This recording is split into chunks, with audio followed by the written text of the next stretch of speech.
गरिमा अग्रवाल आप सभी का वंदन करती हूँ, अभिनंदन करती हूँ। चौथ माता की कहानी। एक साहूकार के एक बेटा और एक बहू थी।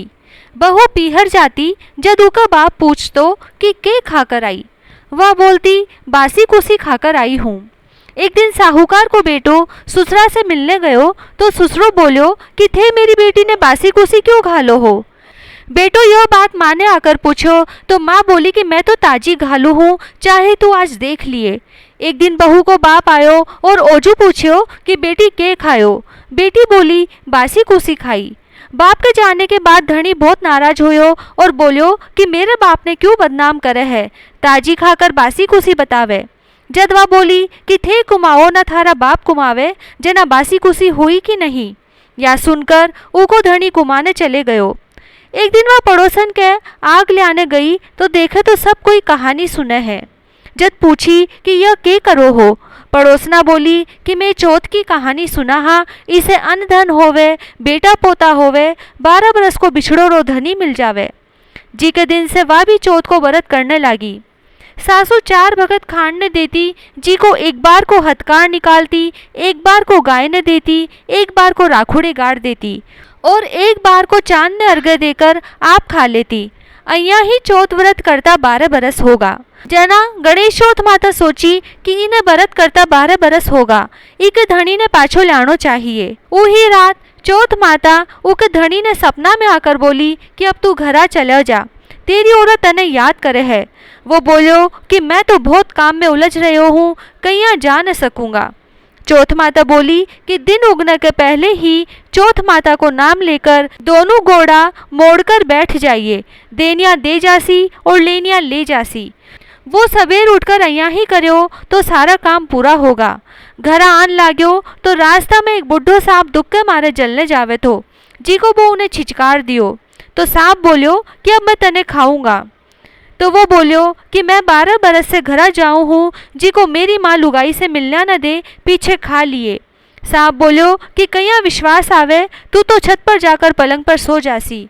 वो बोलियो कि तू सीढ़ियाँ चढ़कर आ जाइए। इतना कहकर उदास सो घरा आयो, कोई से बोलियो भी कोनी। रात ने छत पर सोने के लिए गयो और एक सीढ़ी में बालू, एक में दूध को कुंडो, एक में पानी को कुंडो और एक में फूल बखेर दिया।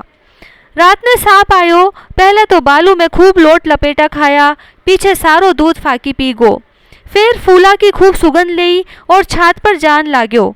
तो चौथ माता सोची कि आपा ने इको संकट टालनो पड़सी। तो चौथ माता और गणेश जी उन्हें ढाल से ढककर तलवार से मार दियो, पर थोड़ी सी पूंछ कटकर उनकी जूती में गिर गई। पूंछ सोची कि वो जूती पेरसी जद खाऊंगा।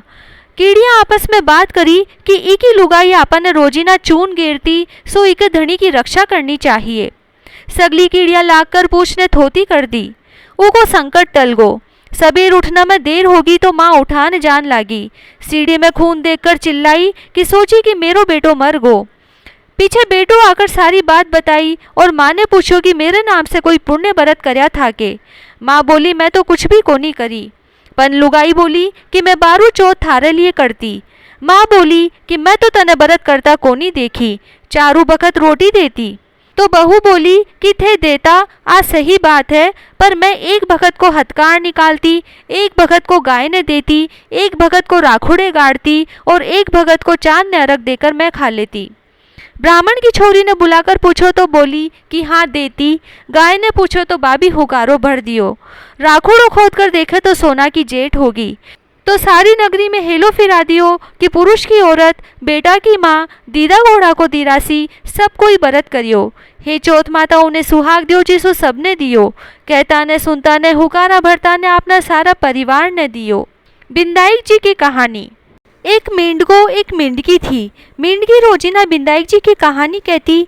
एक दिन मेंढको बोलो कि तू रोज पराया पुरुष को नाम लेवे है, अगर अब लेवेगी तो मोगरी से सर फोड़ दूंगा। बिंदाई जी गुस्सा होगा। राजा की बांदी आई, दोनों ने पात में घाल कर लेगी और चूल्हा पर चढ़ा दियो।